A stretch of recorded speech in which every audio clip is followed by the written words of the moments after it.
Assalamualaikum warahmatullahi wabarakatuh. Halo teman-teman semuanya.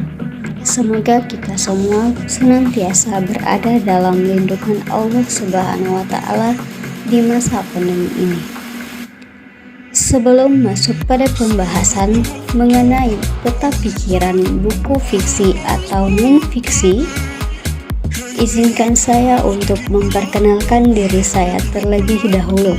Saya Putri Syahra Masyur dengan NIM 311420061 merupakan mahasiswa aktif semester 3 di jurusan Pendidikan Bahasa dan Sastra Indonesia, Fakultas Sastra dan Budaya, Universitas Negeri Gorontalo.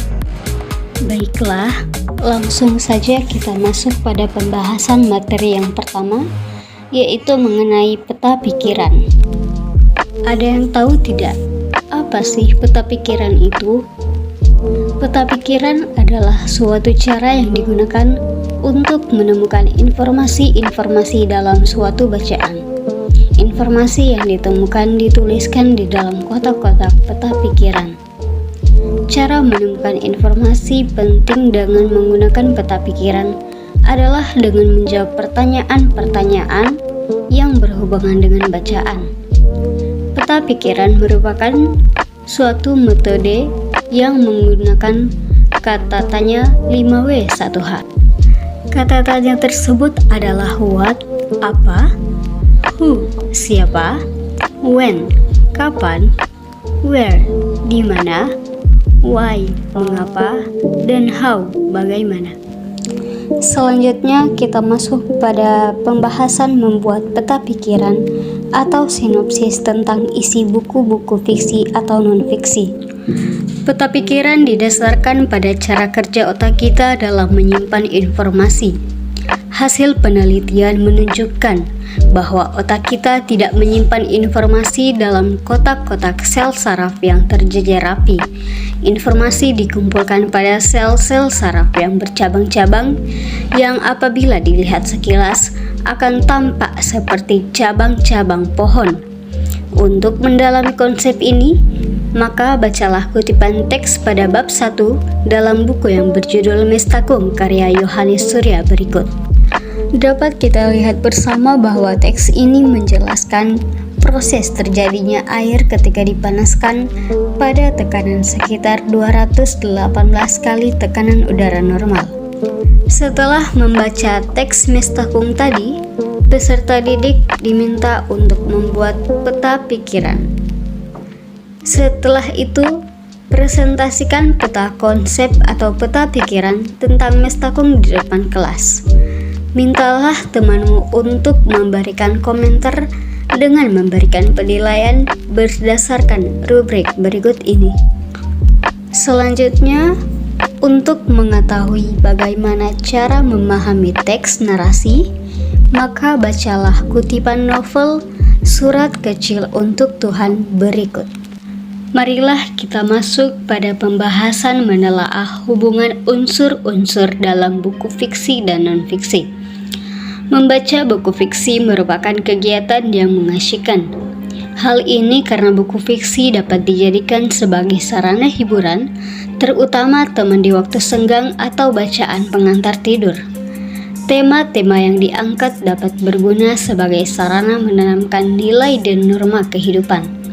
Selain itu, buku fiksi juga membantu mengasah keterampilan berbahasa dan menambah pengetahuan. Demikianlah halnya dengan membaca buku non-fiksi. Dalam buku tersebut disajikan berbagai informasi yang amat bermanfaat. Buku non-fiksi banyak ragamnya, antara lain pengetahuan, keterampilan, motivasi, agama, dan olahraga. Apa sajakah hal-hal yang mampu membuat buku fiksi menjadi menarik? Kemenarikan suatu buku fiksi dapat dilihat dari berbagai segi, misalnya isi cerita, para pelaku, jalan cerita, latar, serta permasalahan yang diangkat dalam cerita tersebut. Dalam cerita fiksi, hal tersebut dinamakan unsur intrinsik, yaitu unsur pembangun cerita dengan baik. Perhatikan hal-hal berikut. 1. Pahamilah jalinan cerita atau alur. 2. Telusuri perwatakan atau sifat-sifat pelakunya. 3. Temukan pesan atau amanat dalam cerita tersebut. Sebelum masuk pada unsur fiksi, kita terlebih dahulu mengetahui buku fiksi memiliki unsur intrinsik. Unsur intrinsik adalah unsur yang membangun karya dari dalam. Maka, simaklah berikut unsur-unsur yang dimaksud. 1. Tema. Tema adalah ide pokok yang menjiwai seluruh cerita. Tema bisa berupa sosial, budaya, keluarga, remaja, dan lain-lain. 2. Tokoh. Tokoh adalah pelaku atau orang yang ada dalam cerita. Penokohan adalah karakter atau watak yang melekat dalam diri tokoh. 3. Latar. Latar terdiri dari 3 hal, yakni latar tempat, latar waktu, dan latar suasana. 4. Alur. Alur adalah urutan jalannya peristiwa. Ada 3 macam alur, yakni alur maju, alur mundur, dan alur campuran. 5. Amanat. Amanat adalah pesan yang ingin disampaikan pengarang secara tersirat dalam cerita. Dan yang keenam adalah sudut pandang. Sudut pandang adalah cara pengarang memosisikan diri dalam cerita. Ada 2 macam sudut pandang. Dalam sudut pandang orang pertama, pengarang ikut terlibat dalam cerita tersebut. Sementara dalam sudut pandang orang ketiga, pengarang berada di luar cerita. Selanjutnya bacalah kutipan teks lupus berikut dan jawablah ke-10 pertanyaan yang telah diberikan untuk peserta didik. Sekarang kita masuk pada pembahasan memahami dan menelaah hubungan unsur-unsur dalam buku non-fiksi.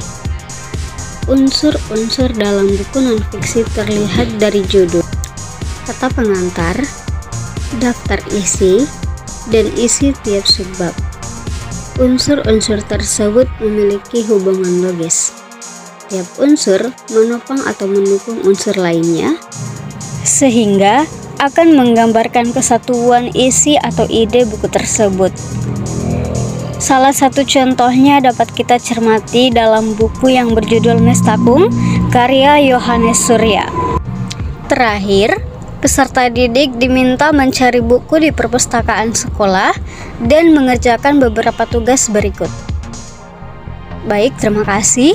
Thank you for your attention. Stay safe and stay healthy. Wassalamualaikum warahmatullahi wabarakatuh.